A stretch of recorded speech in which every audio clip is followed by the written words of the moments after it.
Hello, my name is Anne, and I want to tell you a bit about myself. I'm 72 years old, and I'm from Stoke in Staffordshire. I like spending my time outside in the fresh air, going for walks, and especially gardening. My garden is my pride and joy. We grow all sorts out there, from peppers and potatoes to tomatoes and raspberries. For our 20th wedding anniversary, Dave got me a big oak tree that we planted at the bottom of the prairie. It's about 10 meters tall currently, but we hope its roots and its branches will keep growing and bring joy to future generations. I met Dave when I was 17. He used to work at my father's corner shop over the weekends, and one Saturday evening my dad brought him back for dinner, and to be honest, in one way or another he never really left after that. He became a part of the family. He was helping my mother in the kitchen and my dad at work. They had no choice but to love him. And when I turned 21, we got married. It was a beautiful ceremony in the local church with all our friends and family. We then had a reception in our garden and that same evening, and the garden never looked prettier. 3 weeks later, we moved to Leek. We wanted to raise children in the countryside whilst not being too far away from home. With the help of our parents, we bought a small home. Dave started working at the butcher's and I started working at the local school as a teacher's assistant. It didn't last very long, actually.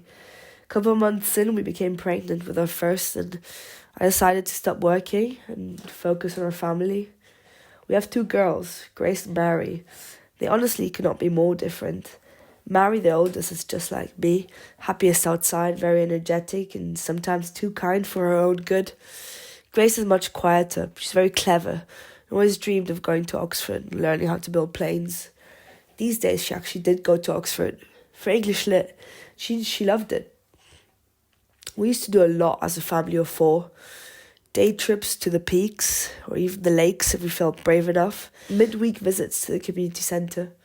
When the kids were younger, we would take them to playgroups or swimming lessons. And once they got older, we would go to the small theatre on the first floor, where they put on plays for the village.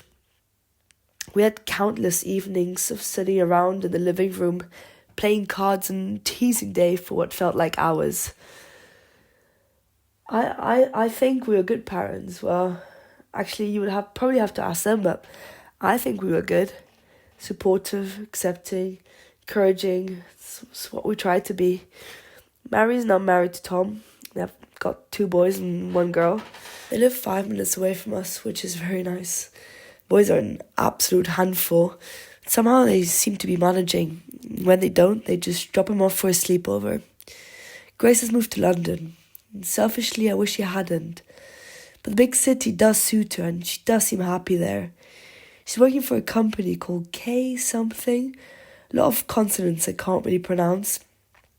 We miss her a lot, but thankfully she does come and visit whenever she can.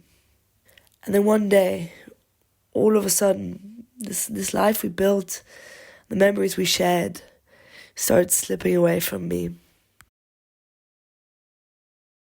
So he's lived in this house in Leyland for 60 years maybe, and he sort of gets lost sometimes. But yeah, we'll find him and he'll just be like chatting to some shopkeeper or like some random people who he doesn't know, who are a bit freaked out, but he's happy enough. One of the first things that happened was that he lost interest in his hobbies. Partly he couldn't do them anymore, but more so he did not want to. The key point was when he lost his license, his driver's license, because he was big into motorbikes. Right, okay. He loved driving his caravan. And then I think he got worse after he got his driving license taken off him. I think that's when he became quite bitter. On a particularly hard day, he became very frustrated, and as he was still quite young and strong, when he lashed out and hit my mum, he ended up injuring her, and she had to go to hospital to get a couple of stitches. Then when she came back, he couldn't remember what had happened. When we told him, he felt awful.